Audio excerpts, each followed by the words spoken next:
I took that experience, and I like couldn't fall asleep that night. I was like writing in my journal about it, and I was like, this has to be God telling me that the Book of Mormon is true. Like, in the one book, I'm not supposed to be feeling this. I'm not supposed to be feeling Christ's love for me. Like, this is where I felt it the most in like months.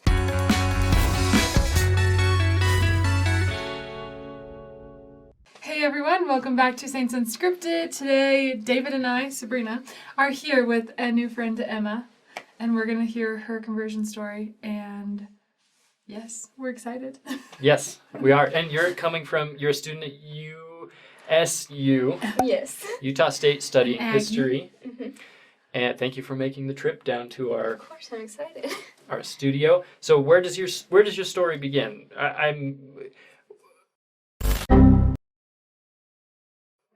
Yep. Where does your story begin? So I was baptized in the Episcopal Church as a baby. That's just what they do. And so that's kind of what I was used to growing up. And then in high school, I started going to a non-denominational Christian church. I'm from Arizona, by the way, so Okay. This is where that's coming from. And then decided to come up here for college. And so that's when I was like super, although I had known people who were members of the church, it wasn't until being here and being immersed in the culture that I truly started to gain an understanding. Were you warned by people in Arizona, like, oh, you're going to Utah, I don't know about those? I was actually. So the two pieces of advice I would get were, one, don't convert, and two, don't marry Mormon. So here we are, and I've already failed one of the two. So. Did they say why? I mean, it was mostly joking. Oh, no, you cannot joke about that. To be honest. You're like, Utah. I mean, I had good friends who were part of the church, so it was just, that the one random person on the street when you would tell and they would say something like that. So, Yeah. anyways.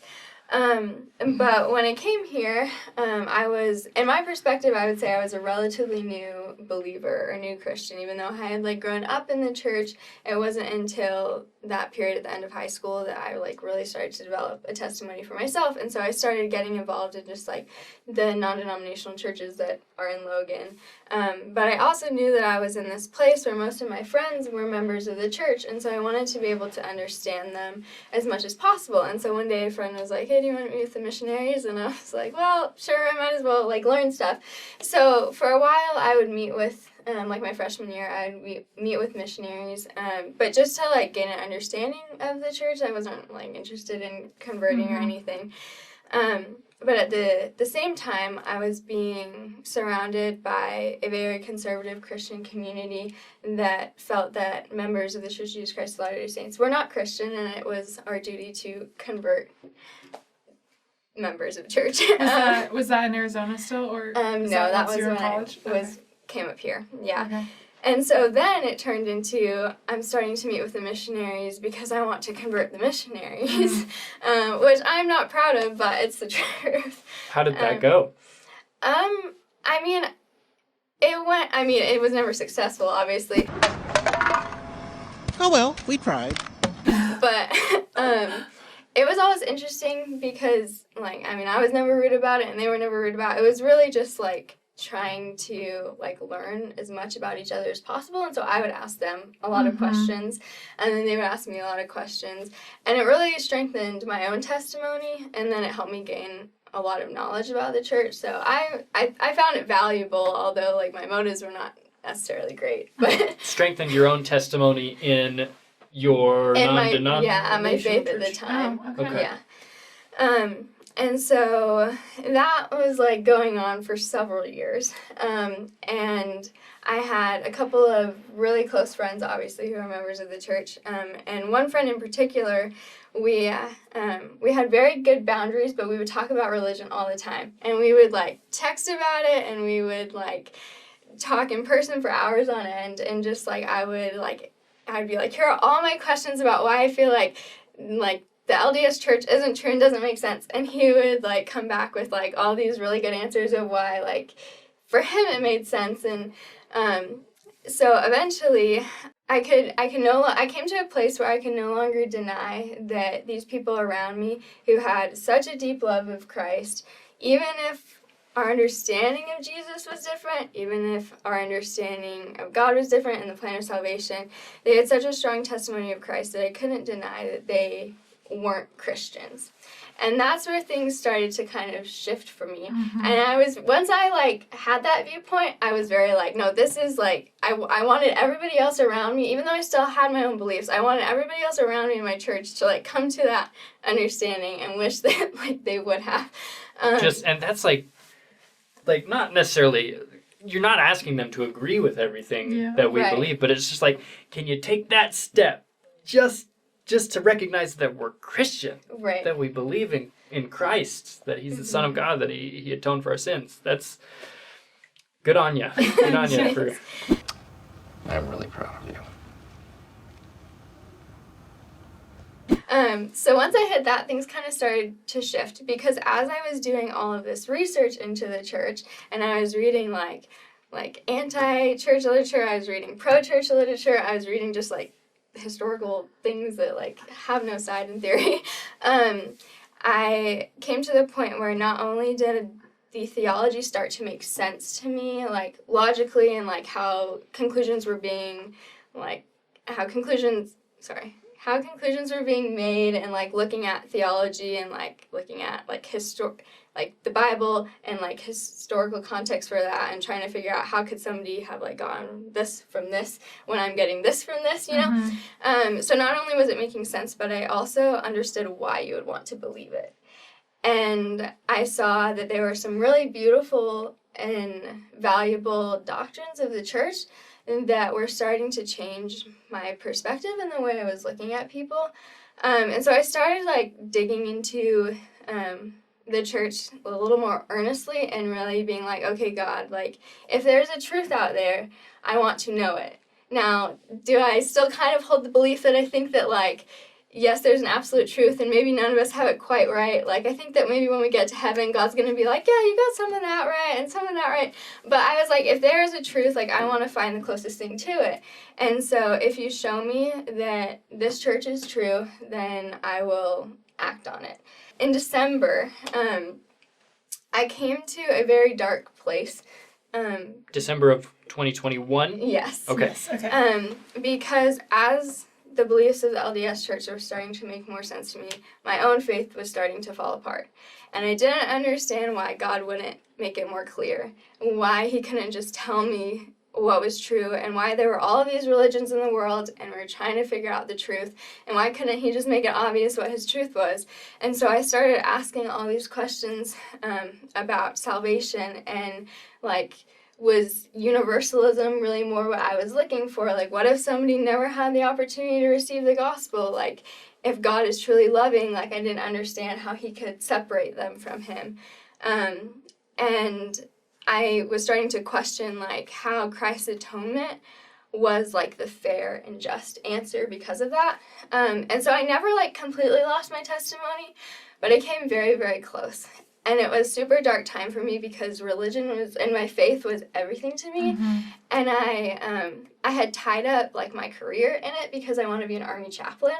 And so here I was I was doing these application processes to try and be a chaplain, and I'm have no idea anymore what I believe. And so it was a scary time. And so in January now, I had been super anxious, like I was saying, and I came to this one event that I should have been so stressed out about, and God just, to me, this is what it felt like. God just decided to, take that anxiety, from me, and, I felt so good. And so I came back that night, and I was reading in the Book of Mormon, because I had, like I said, I had been researching stuff, and so I was reading in Alma 5, and there's some really, powerful pictures of Christ's atonement, and I was coming from this space where, in reality, I felt I was least deserving of God's love, because I was questioning all these things about him. I was reading that, and I realized that, what God had done for me that day was that when I was least deserving, to take that away from me was similar to how Christ paid for our sins, even though we're not deserving of it. And I felt that feeling of when I was, quote, a believer for the first time again, and I fully understood Christ's atonement again. And I was so grateful for it. And I took that experience. I like couldn't fall asleep that night. I was like writing in my journal about it, and I was like, this has to be God telling me that the Book of Mormon is true. Like in the one book, I'm not supposed to be feeling this. I'm not supposed to be feeling Christ's love for me. Like this is where I felt it the most in like months. What's happening to me? And so for about 3 days, I believed that the Book of Mormon was true, and that this was God telling me it was true. And then I came to this place where I was like, okay, I felt those things because the words were true. It was saying true things, and it was saying the same thing as the Bible, but that didn't necessarily mean that, like, it had to be scripture or, like, that it was, like, Joseph Smith actually, like, it was him translating it, you know? So after that, I came to a place where I was just like a very liberal Christian for about 5 months. And I read this book called The Sin of Certainty by Pete Enns. And he talks about, have you read that? I've read part of it, but I'm a big fan of Pete Enns. Yeah. It's in the Bible for Normal People, amazing podcast. I was listening to that podcast on the way to the office. Yes, it's so good. Anyway, Wow. So I read his book. He's not a member of the church. Yeah. Anyway, but he's cool. He's chill. And he talks about how like God desires our faith more than a correct belief. And so after that, I started to be able to repair some of these things that were broken. And I allowed myself to start to believe things that I felt before I wasn't allowed to believe in order to be considered a true Christian. I was okay with no longer believing in biblical inerrancy. I was okay with believing that women should be in positions of leadership in the church. I was allowing myself to start believing, or even though I had believed these things before, but like positions on LGBTQ issues that I felt like I wasn't allowed to like support before, that I, you know, could support and say I can believe this and be Christian. And my relationship with God got so much stronger during that time. And it was definitely the closest that, I mean, continually, not then, like I no longer am, but it was the closest at that point that I'd ever been, I felt like, to God and to Christ. But I couldn't deny that some of the things I was feeling and my closeness to Him were because of beliefs of the LDS Church that I was starting to adopt in my own belief system. Especially just the fact that like we're all children of God gives us inherent worth, an inherent value, and like how the church describes like the premortal existence and agency, and you know the Garden of Eden, and then continued eternal progression. Oh. There we go. Yeah, that it gives like our lives so much more value and meaning, and so those things were starting to shape how I was seeing people and loving people better, and I just loved the idea of prophets and continued revelation, that allows the church to grow and change, and there were all these issues that I was seeing like churches like clashing over, so I was like, you know, if there was if we had a prophet, you know, if we could have continued revelation, we wouldn't be debating whether like the historical of these claims that we're trying to make, we could be seeking God for like a communal answer, and so so that's kind of happening, and then in June, I had to go to this like training for 2 months, and before I left again, I was super anxious, you know, as per was my, I don't know, my vibe, and I had in my head, for whatever reason, that I wanted to get a priesthood blessing. I had never gotten one, and part of me was like, maybe this will be a confirmation of whether the priesthood is true or not, because like I had all of this like knowledge, but I like didn't necessarily like feel it in my spirit yet, and like have the confirmation of that part of the restoration. But then I also like genuinely was hoping that like a priesthood blessing would help my anxiety. Right. So 2 of my friends gave me a blessing, and I really felt like it was God speaking to me in the most direct way that I had felt up until that point. And I left that situation feeling, okay, I think the church is true. And I was really excited about it. And I was like, okay, but I need to separate myself from Utah for just a little bit. I'm going to this training. If I still feel like the church is true when I come back, maybe I'll get baptized. So I go to this training, and at it, there's like they bring in a lot of infantry people to help with some of the training. And in some of the downtime, they would like talk about some of their combat experiences. And anytime somebody would talk about one of those experiences, the first thing that would pop into my head was, man, life is short. I gotta get baptized. And like here I am in the middle of like the woods, only getting 4 hours of sleep, and like it's still like is following me, this thought. Yeah. And so then I went to like a chaplain internship, and that was interesting because everybody's like, oh, like what's your faith? What do you believe? And I'm like, over here going like, I don't know what I believe. Please don't ask me that. Anyways, but when I came back, I was like, okay, it's time for me. I need to figure out what I'm going to do. Am I going to act on this? Like, do I think it's true? Do I think it's not true? And so I ended up getting another priesthood blessing from a different friend, and that was definitely the most spiritual experience I've ever had in my life. I just really felt like God was really speaking to me and telling me exactly what I needed to know.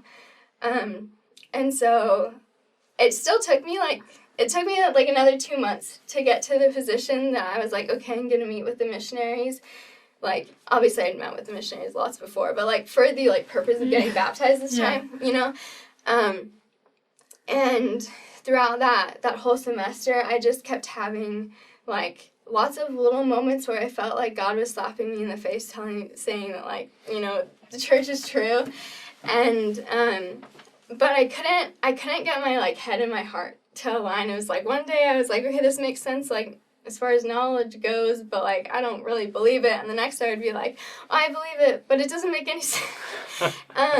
And so I was meeting with the missionaries, and then I couldn't get myself to say that I wanted to get baptized because it was really scary for me, and I knew that like things would totally change. And so I finally remembered that I had told God at the beginning of this whole process that I told you that if He ever showed me the truth, that I told Him I would act on it. And so I realized I had to uphold that promise, that God had shown me the truth, and I needed to act on it. And so I finally, after a weird situation, where like there was like a fireside talk at like the Institute at USU where, oh, what's her name? She gave me her book and like called me on the phone and everything. Shoot. She was a general authority, I'm spacing her name. Anyways, she was talking and I was like doing homework, and I had this impression that I should go, but I had no idea who this lady was. So I looked her up and I realized that like she converted at 22 from like a Protestant background. I was like, oh, like she's like me, this is why I should go. I know who you are, boy, because you're me. And I really wanted to talk to her, but I didn't like get up the courage to talk to her, and I was like, what's she gonna tell me? The same thing I already know, that I should get baptized.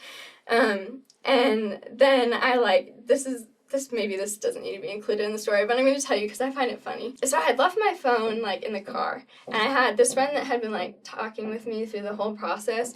Like I was like, okay, I'm going to text him that like I think I want to get baptized like officially for sure now. So say it out loud for the first time. I'll kind of text it. But I didn't have my phone with me because I left it in the car, so I was laughing. I was like, oh good, I escaped it this time. Like by the time I get done working out at the gym, like I'm gonna have changed my mind again. And then I was like, you know what, if for some reason he walks in at the gym at the exact same time as me, I'm gonna tell him that I'm gonna get baptized. And then I was like, oh wait, he has class during this time. But 10 minutes into 10 minutes into my workout, here he comes, and he's like, Norto, which is my nickname. Anyways, and I, like, must have felt like a ghost. I was like, oh, gosh, like, this is God. Like, just giving me this funny coincidence that I really need to tell him.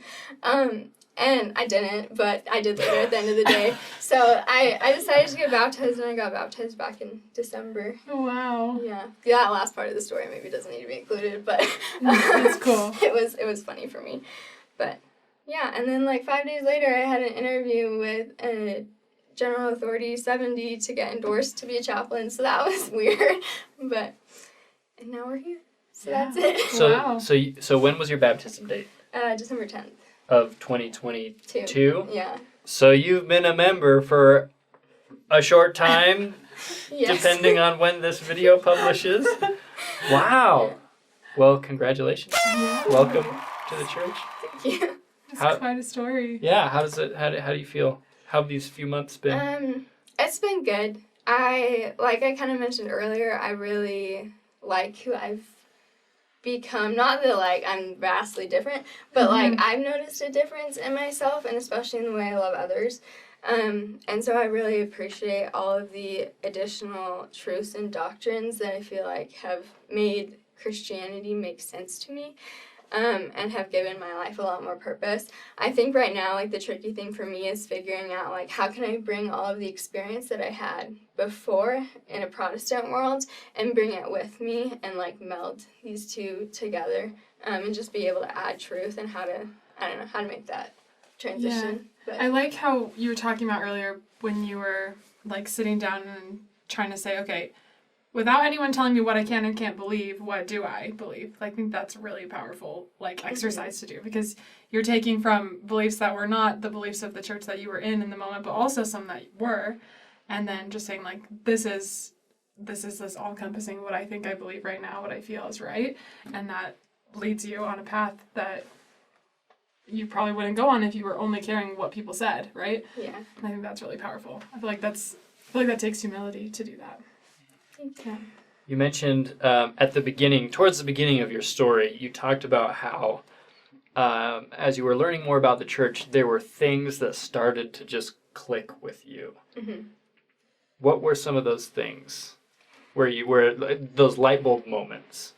So I have a couple thoughts. So one, like, church history was always kind of like an interesting problem, because, like, I know that sometimes that can be what leads people away from the church, and so as I was researching into it, it was like I would get to a point and it, like, didn't add up, but then I had to keep, like, pushing deeper and researching to where it did start to make sense. But I would say the biggest thing that I had to kind of, like, break apart and build back together was the Trinity. And that was a really hard one, because, like, I felt that, like, my perspective of God was, like, so much bigger in the Trinity than, like, if God had a physical body. And so that took the help of one of my really good friends to kind of wrestle through that. But it's hard to pinpoint, like, exactly, like, some big things. Well, I guess, like, also with the Trinity, like, Christ, and, like, is he God? And so I had to realize that, like, okay, like, Christ is still Jehovah. He's still the God of the Old Testament. Like, because one of my big things would be, like, well, when he says that, like, he can forgive sins, and when he says I am, and everybody, like, falls back, like, that's clearly him saying he's God. Like, is this whole church just, like, ignoring this? And so then I had to realize, like, okay, no, he's still Jehovah. So that was one thing. And then the idea of, like, marriage and temple marriage, that was a tricky one for me. And just, like, temples in general, because I had this perception of, like, temples is something that, like, we don't need anymore. Like, it was just, like, an Old Testament thing, and, like, we have a personal relationship with God now because of the Holy Spirit. And so I had to realize that, like, okay, no, temples are, like, for a very different and distinct purpose. And, like, the word temple, I feel like sometimes is, like, confuses people, because a lot of religions have temples, right? And there's different functions. So, like, when people say, oh, we don't need the temple, they're thinking of, like, you know, the Old Testament thingy. So that was another one. But it was really just through, like, you know, looking at, like manuals through the church, having conversations with my friends, looking at, like, other sources. And then I forgot to mention, when I found you guys, like, when I had come back from that summer training, was in kind of, like, this couple months period. And I think the first time I found Saints Unscripted, I watched, like, almost every single, like, story highlight that is, like, saved. And I was like, yes, like, I already knew this. And then I was like, oh no, this, like, makes it make so much more sense. I had no idea. So I don't know. I was just trying to, like, learn the story highlights on Instagram? Yeah. I don't know if that really answered your question. No, that was great. And I like that you've mentioned social media very little in proportion to you talking about reading books and praying and doing research and digging deeper. Like, I feel like a lot of people, what they know about the restored gospel is what some guy on TikTok said, you know, in a video. Whereas it sounds like you were, like, seeking deep understanding in books and talking with Latter-day Saints, people who actually believe these things that are invested in them. And I would also go to, like, institute classes sometimes. So I would learn things that way. But Were you avoiding social media? no, but I knew that like It's probably not the best source. yeah, because although at one point I was reading some of like the anti-church things along with like actual church materials, I knew that like you could take anything and like totally skew it. And especially like when you're looking at history, like there's ways that you can just like mess with that. Yeah.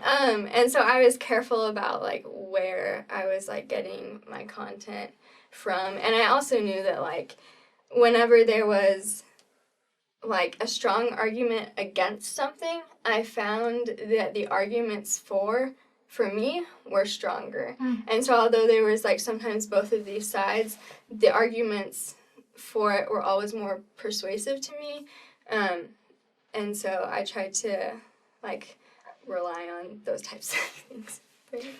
So wrapping up here, I'm willing to bet that there's somebody watching who is not of our faith right now, but is maybe in the position that you were in a year ago, where they're starting to learn more about the church. Some of it makes sense, maybe some of it doesn't. What advice would you have for someone on that kind of a journey? I would say one, to like be patient with yourself and give it time and keep like digging into resources, but also if you can, like maybe like I lived with a whole bunch of, or if I didn't live with, like I had a lot of members around me. And so you might not be in that position, but if you can find somebody who you trust, who you know has a strong testimony of the gospel, and who you know that like no matter what happens, you can still maintain that relationship or friendship, or depending on how close you are with that person, find someone like that who you can just ask really open and honest questions to. And ask as many questions as you need to. Like I said, I had a very certain friend who, like, for 3.5 years, like, I would just ask him all of my questions, and he would just be very patient on that process. So if there's anybody you know of who you can open up to, who has knowledge, I'd suggest that, but then just keep looking at sources. Yeah, that's great. Love it. Yes, thank you for coming and sharing your story. Yeah, thanks for having me. Yeah, this is awesome. Well, thank you for sharing your story with us. This has been great. Who's this guy also that has been answering all your questions? He was a friend from ROTC. Can we say his name? Oh, yeah, his name is Kevin Crane. Shout out to Kevin. Yeah, Kevin. Good on you for answering all these questions. And his whole family. I'm good friends with his whole family. Awesome. They all help, so. Yeah, Thumbs up. And best of luck on your chaplaincy path. Thank you. We had a chaplain on not that long ago. He was the first one I ever heard about it, and now we keep hearing it. So yeah, it's come up a lot lately. Yeah. It's interesting. That's awesome. Well, that's awesome. Thank you for being here. Thank you for driving all the way out here to share your story with us. Guys, if you have questions for Emma, maybe they can leave them in the comments section. That's okay. Guys, do that. Thank you for watching, and we'll see you next time. See you.